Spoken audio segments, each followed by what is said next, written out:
नमस्कार, मी किरण हेगडे।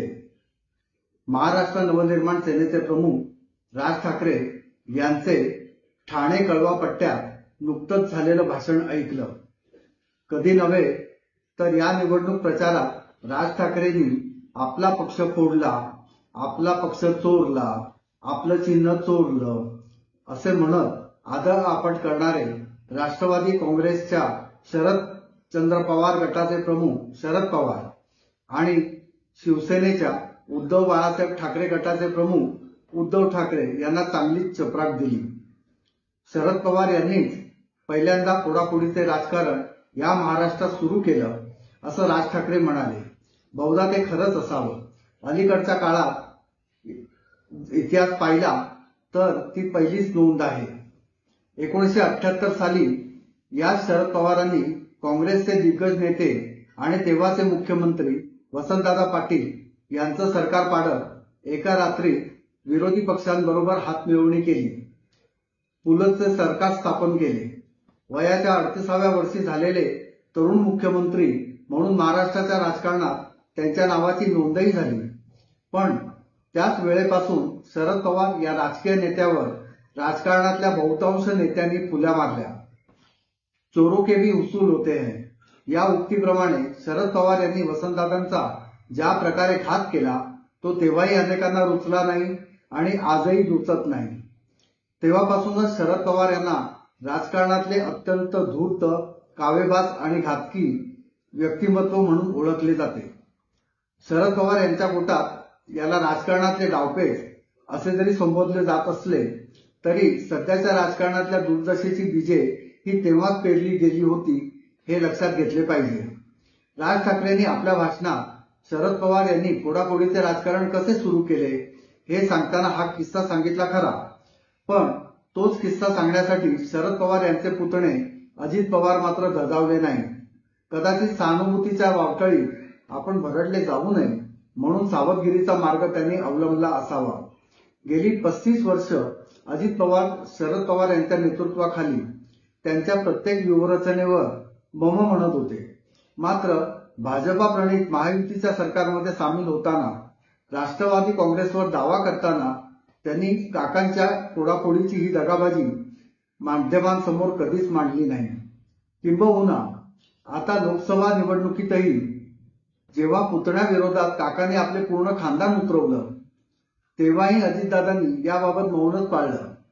थोडेसे आडेवेडे घेत आडमार्गाने त्यांनी तसं सांगण्याचा प्रयत्न केला। 2014 मध्ये भाजपाला सरकार स्थापनेसाठी शरद पवारांनी बिनशर्त पाठिंबा जाहीर केला होता। त्यांच्या म्हणण्याप्रमाणे तो एक स्ट्रॅटेजीचा भाग होता, म्हणजे त्यांनी केली तर ती स्ट्रॅटेजी आणि आम्ही केली तर गद्दारी असे दादा म्हणाले। पण त्यांच्या या म्हणण्यात तो जोर नव्हता जसा त्यांनी निलेश लंके आणि अशोक पवार या दोघांना आपल्या निवडणूक प्रचारात दिलेल्या दमदाटीत होता। याच शरद पवारांनी काँग्रेसमध्ये असताना बाळासाहेब ठाकरे सक्रिय होते त्यावेळी छगन भुजबळ यांना त्यांच्या समर्थकांसह फोडून काँग्रेसमध्ये नेले याची आठवणही राज ठाकरे यांनी त्यांच्या भाषणातून करून दिली। तेव्हाची शिवसेना ही एकाधिकारशाही मानणारी संघटना होती। याच कारणांमुळे ठाण्यात त्या काळातले नगरसेवक श्रीधर खोपकर यांनी आपले मत विरोधकाच्या पारड्यात टाकल्याच्या संशयावरून त्यांचा खून पाडण्यात आला होता। शिवसेनेशी जो पंगा घेईल त्याला या जगात श्वास घेता येणार नाही अशी दहशत निर्माण करण्यात तेव्हाच्या शिवसेनेला यश आले होते। आणि याच पार्श्वभूमीवर छगन भुजबळ यांचे पुतणे फार महत्वाचे ठरले। नागपूरमध्ये विधिमंडळाच्या अधिवेशनात हे सारे नाट्य घडवून या शरद पवारांनी तेव्हाच्या शिवसेनेला म्हणजेच माननीय बाळासाहेबांच्या शिवसेनेला आपली कलाकारी दाखवली होती। आज त्याच कलाकाराबरोबर आणि त्यांच्याच मार्गदर्शनाखाली त्याच बाळासाहेबांचे सुपुत्र उद्धव ठाकरे आपले पुढचे राजकारण ठरवत आहेत हे जाणून घेतले पाहिजे। राज ठाकरेंनी याच भाषणात उद्धव ठाकरेंच्या फोडाफोडीच्या राजकारणालाही प्रकाशात आणले, जे त्यांना आपल्या प्रचार करायला सांगणारे शिवसेनेचे मुख्य नेते मुख्यमंत्री एकनाथ शिंदे तसंच भाजपाचे नेते उपमुख्यमंत्री देवेंद्र फडणवीस आपल्या भाषणात आतापर्यंत बोलू शकले नाही।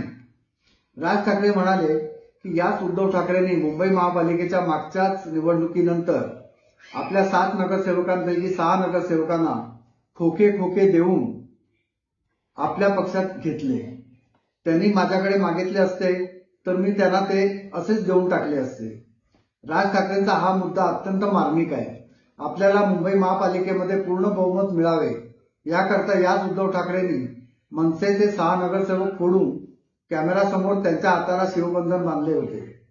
दिलीप लांडे, अर्चना भालेराव, स्नेहल मोरे, दत्ता नरवणकर, परशुराम कदम आणि अश्विनी मतेकर हे ते नगरसेवक होते. अनेकांना या गोष्टी आज स्मरतही नसतील, पण हे सत्य आहे. तुम्ही जे केले ती राजकीय खेळी आणि भाजपाने जी केली ती फोडाफोडी. याला काय अर्थ आहे? आपला पक्ष वाढवण्यासाठी प्रत्येक राजकीय पक्ष दुसऱ्या पक्षातल्या नेत्या कार्यकर्त्यांना नेहमीच आपल्याकडे ओढत असतो. विविध पदे, विविध अधिकार देत असतो. आपल्या पक्षामध्ये त्यांना टिकवत असतो. आज राज ठाकरे ज्या भाजपाच्या पंतप्रधान नरेंद्र मोदींच्या प्रचारासाठी फिरत आहेत, त्याच राज ठाकरेंच्या मनसेमधून आमदार प्रवीण दरेकर भाजपात गेले. पुढे त्यांना विधान परिषदेचे सदस्यत्व देण्यात आले. नंतर विरोधी पक्षही नेतेही झाले. सध्या ते पक्षाचे विधान परिषदेतले गटनेते आहेत. भाजपाचे राज्यातले एक प्रमुख नेते म्हणून ते ओळखले जातात. इतकेच कशाला तर राज ठाकरे यांनी जेव्हा मनसे स्थापन केली तेव्हाही शिवसेनेत उभी फुटच पडली होती. शिवसेनेचे तेव्हाचे कितीतरी नेते आपापल्या समर्थकांसह राज ठाकरेंबरोबर गेले. या लोकांना आपण फोडले नाही. फोडाफोडीचे राजकारण आपल्याला कधीही मान्य नव्हते आणि मान्य असणारही नाही. हे राज ठाकरे कितीही ठासून सांगत असले तरी मनसेच्या स्थापनेच्या वेळी त्यांच्यासोबत आलेल्या बाळा नांदगावकर, नितीन सरदेसाई, शिशिर शिंदे अशा कितीतरी नेत्यांना राजही परतवू शकले नाही. हे लक्षात घेणं गरजेचं आहे. यातले काही पुन्हा शिवसेनेत गेले तर काही इतर पक्षात, तो भाग वेगळा. राज ठाकरे यांनी आणखी एक मुद्दा मांडला, तो नारायण राणे यांच्या संदर्भातला आहे. नारायण राणे आणि त्यांचे सहकारी यांना त्यावेळी काँग्रेसने फोडले. या प्रक्रियेत या सर्व आमदारांनी आपापल्या आमदारकीचा राजीनामाही दिला. नंतर हे सर्व पुन्हा पोटनिवडणुकीच्या माध्यमातून निवडणुकीच्या आखाड्यात उतरले. त्यातले बहुसंख्य विजयी झाले आणि काहींचे राजकीय भवितव्य अंधाराकडे सरकले. राज ठाकरेंचा हा इशारा होता तो काँग्रेसकडे. म्हणजेच त्यांना म्हणायचे होते की ज्या काँग्रेसने बाळासाहेबांच्या हयातीत शिवसेना फोडली त्याच काँग्रेस बरोबर राहून आज उद्धव ठाकरे सत्तेचे गणित जुळवण्याचा प्रयत्न करत आहेत. मला यामध्ये भर टाकायची आहे. नारायण राणेही काही धुतल्या तांदळासारखे नव्हते. त्यांचेही हऱ्या नाऱ्यापासून कोंबडी चोरापर्यंतच्या अनेक दंतकथा आजही जुने जाणकार नेते सांगतात. मनोहर जोशींचे चांगले चाललेले सरकार पाडण्यात म्हणजेच मनोहर जोशींना राजीनामा देण्यासाठी भाग पाडण्यात राणे यांनी कोणता मार्ग अवलंबला याची चर्चा आजही अनेक ठिकाणी केली जाते. पुढे मुख्यमंत्री असताना राणे यांनी केंद्रातल्या भाजपाच्या आघाडी सरकारच्या फील गुडच्या नादाला लागून 6 महिने आधीच सरकारचा राजीनामा दिला आणि हातातली सत्ता गमावली. ही बाब वेगळी. शिवसेनेतून बाहेर पडल्यानंतर मजल दरमजल करत आता हेच नारायण राणे आपल्या उतारवयात भाजपाकडून लोकसभा निवडणूक लढवत आहेत. हेही लक्षात घेतले पाहिजे.